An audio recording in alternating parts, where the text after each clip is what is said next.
when everything went into lockdown, I had to help a student tune her instrument who'd been playing for less than a year.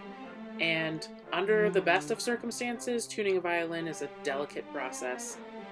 So, over Zoom, I had to help my student tune her instrument using the pegs, which means that the likelihood of breaking a string went way up. And after 30 minutes of a little bit higher, you have to push in when you turn the pegs. A little bit higher. Oh, that was too far. A little bit higher. A little bit less. It was just excruciating, and I don't wish that on anyone.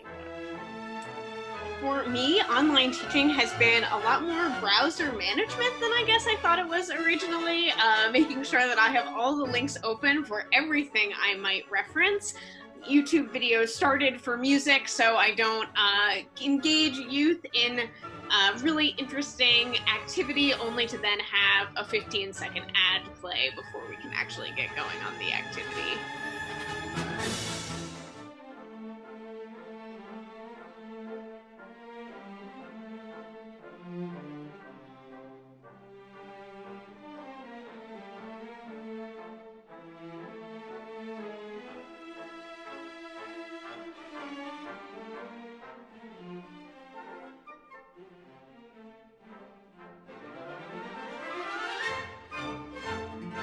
That's it. That's exactly it. I've never been able to articulate that before. I hope somebody wrote that.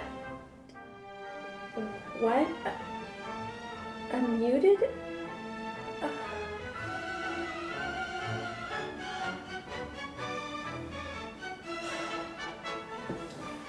Well, that's an hour I'm never going to get back. Did you remember to log out this time?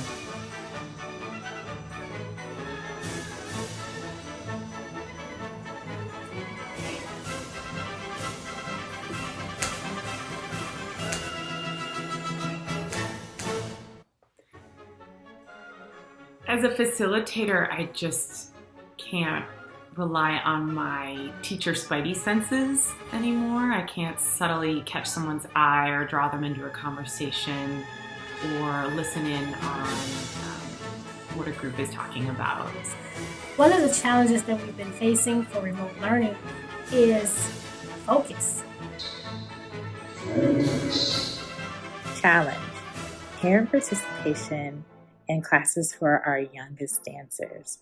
While we invite and love parents to participate and support their dancers, how do we tell grandpa that doing hip circles without a shirt on is distracting?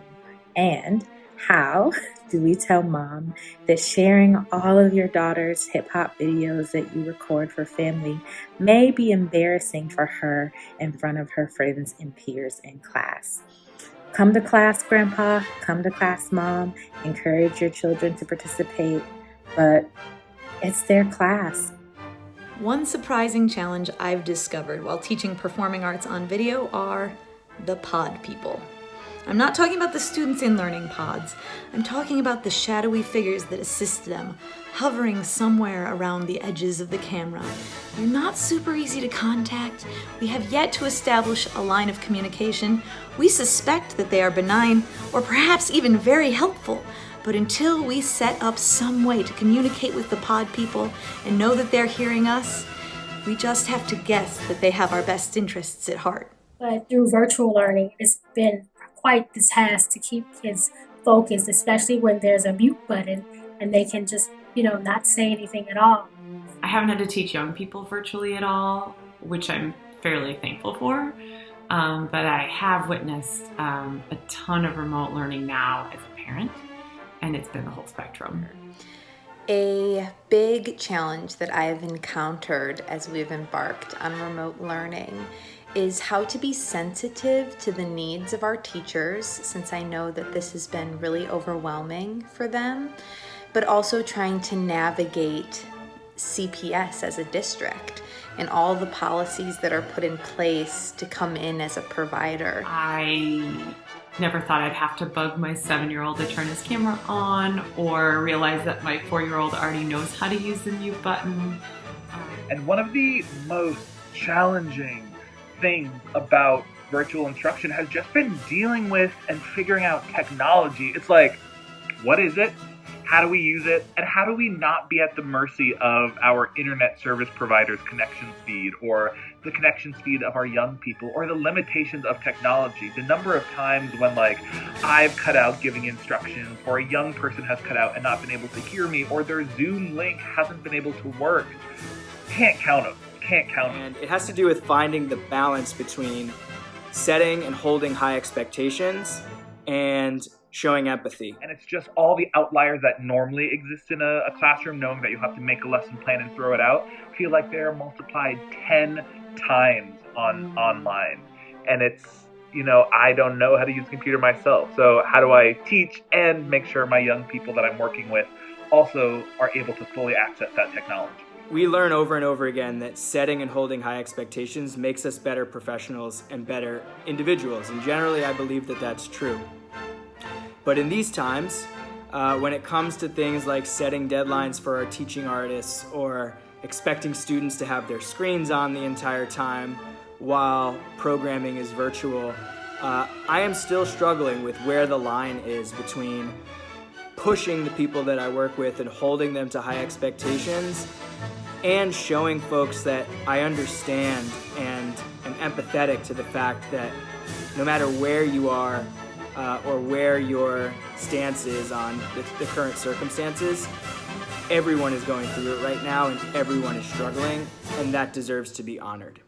I spent so much time prepping and getting things ready and having as many fail-safes in place, and when I actually got into my virtual classroom with my students, what they needed from me was for me to be there and for me to listen and to move with me. And that's all we've been doing for the first 3 weeks, because that's where they are. And my first and best thing to do with them is to meet them where they are. But I can tell that we're all kind of trying to build the plane as we're flying it, as the former executive director of Steppenwolf used to say. So there's been a lot of chat and collaboration trying to figure that out between other arts partners, Ingenuity, CPS Arts, but that's been a big challenge for us. I think with hard work and diligence, we can come together with the pod people to make this happen.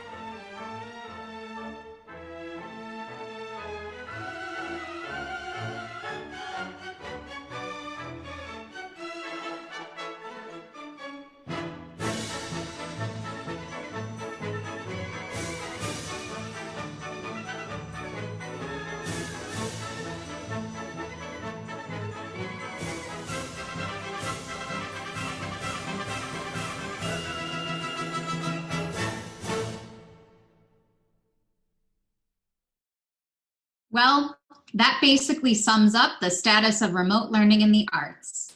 Hi, I'm Nicole Upton, Ingenuity's Director of Partnerships and Professional Learning. And I'm Courtney Cintron, Ingenuity's Partner Engagement Specialist.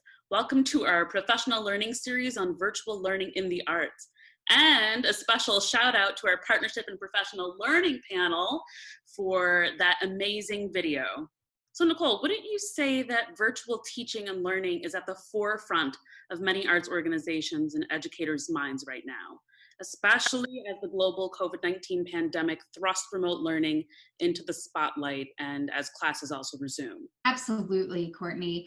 You know, virtual learning has been slowly gaining kind of a foothold in the work that we do, but the crisis really catapulted all of us into a place of really needing to be ready yesterday for what we're facing. Yeah, and we all know that virtual delivery has challenges that can catch even the most seasoned educators off guard. Yeah, these challenges became crystal clear through our ARC process, the Arts Ed Response Collective.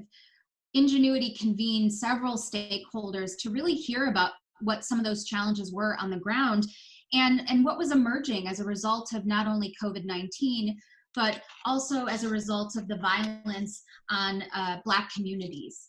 These are important and significant functions right now and are being really felt acutely by the arts education community. And many of the challenges that came up time and time again in this process pertained specifically to remote learning and addressed topics such as space constraints and access to materials, screen fatigue, lost social connections for students, general overwhelm, technology mishaps, from unstable network connections to software bugs and access issues, distractions. So distractions have become a reality of remote work, and they become even more of an issue when it comes to, remote learning, having a pet running around or a smoke detector going off. Also scheduling both synchronous and asynchronous activities adds a completely new layer of complexity. Also content, it doesn't always translate perfectly to good remote learning. And lastly, but certainly not least, navigating CPS policies and procedures for program providers, including acceptable use policy and tier status, in order to even begin engaging with students and families. Sound familiar? Yeah, and to Courtney's point about content, remote learning, specifically in the arts, poses its own set of challenges, like the lag time when you're trying to create live music, or the difficulty, for example, of having to virtually help a student tune their instrument, like we heard Ariel talk about in the video. What does a performance even look like? What does an exhibition look like? How can students gain access to materials that they need to those instruments? And how do we even begin to think about collaborative or ensemble-based work? Yeah, and although many questions still remain, we have also seen an amazing sense of resilience and innovation during this time. People's willingness to be experimental and playful, and an understanding that we're all learners again. Youth understanding that art can happen anywhere. The ability to connect with artists, organizations, students from all around the world. An opportunity to reimagine and re-envision what curriculum looks like so that it's responsive to the present moment, and an intentional inclusion of SEL practices in trauma-informed care, and a lot more. So what can we do? How can we connect and share strategies and resources with each other so that we're not reinventing the wheel?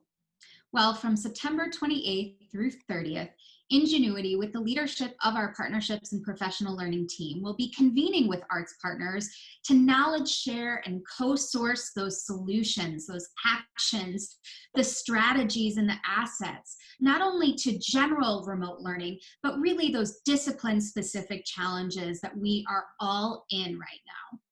And through this process, we'll be compiling a final resource document that brings together discipline-specific, co-sourced information and resources pertaining to remote learning. So together in this series, we'll work to understand and create a shared understanding of remote learning challenges in the arts. We'll also work to know the CPS acceptable use policy. Lots of you are probably facing that, the ins and outs of what that means for your work in schools. You'll know the general and discipline-specific functionalities and capabilities of Google Meet. You'll also know where to go to find some additional information and how to share those tools and resources with your colleagues and your other teaching artist staff. And lastly, you'll come together to knowledge share and co-source solutions, actions, opportunities to general and discipline-specific remote learning challenges. So listen, we know this isn't easy. We know it's got so many challenges baked into it, but we also know just how resilient the arts education sector is. Yes, so please join us and the Partnerships and Professional Learning panel for these interactive sessions as we endeavor to tackle our challenges head on together. We'll see you there.